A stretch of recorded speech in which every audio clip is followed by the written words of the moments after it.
The Queen's speech was broadcast at 3 p.m. this afternoon on BBC One, ITV, Sky One and Sky News. People could also catch it live by streaming it on BBC iPlayer, or the Royals YouTube channel, Facebook, or download the speech as a podcast. Alternatively, BBC Radio 4 also played the speech live. How can you watch the Queen's Christmas speech again? If you missed the first broadcast due to having a mid-afternoon nap or were too busy making yourself a third plate of Christmas dinner, you can watch the speech again on BBC iPlayer at your own leisure. Here is the full text of the Queen's Christmas Day message. For many, the service of 9 lessons and carols from King's College, Cambridge, is when Christmas begins. Listened to by millions of people around the world, it starts with a chorister singing the first verse of Once in Royal David's City. The priest who introduced this service to King's College Chapel. He had served as a military chaplain in the First World War. Exactly 100 years ago, was Eric Milner White. Just 6 weeks after the armistice, he wanted a new kind of service which, with its message of peace and goodwill, spoke to the needs of the times. 2018 has been a year of centenaries. The Royal Air Force celebrated its 100th anniversary with a memorable flypast demonstrating a thrilling unity of purpose and execution. We owe them and all our armed services our deepest gratitude. My father served in the Royal Navy during the First World War. The British fleet lost 14 ships and 6,000 men in that engagement. He was a midshipman in HMS Collingwood at the Battle of Jutland in 1916. Like others, he lost friends in the war. At Christmas, we become keenly aware of loved ones who have died, whatever the circumstances. My father wrote in a letter, how and why we were not hit beats me.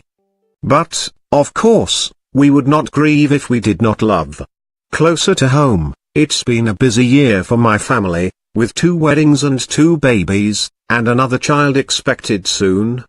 We have had other celebrations too, including the 70th birthday of the Prince of Wales. Some cultures believe a long life brings wisdom. It helps to keep a grandmother well occupied.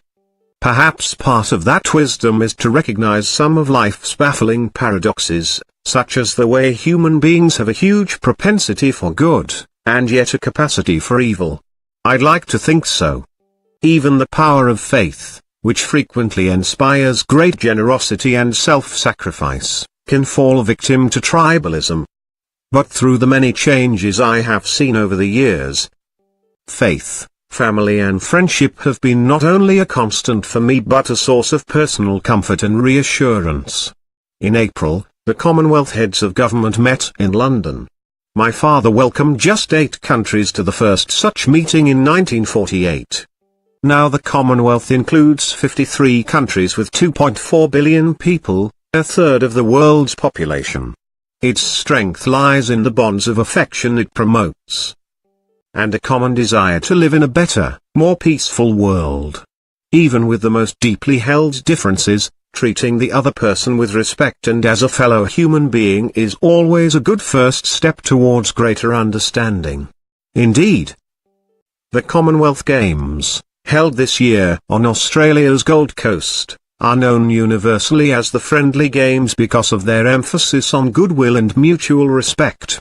The Christmas story retains its appeal since it doesn't provide theoretical explanations for the puzzles of life. Instead, it's about the birth of a child and the hope that birth too. Only a few people acknowledged Jesus when he was born. Years ago brought to the world. Now billions follow him. I believe his message of peace on earth and goodwill to all is never out of date. It can be heeded by everyone, it's needed as much as ever. A very happy Christmas to you all.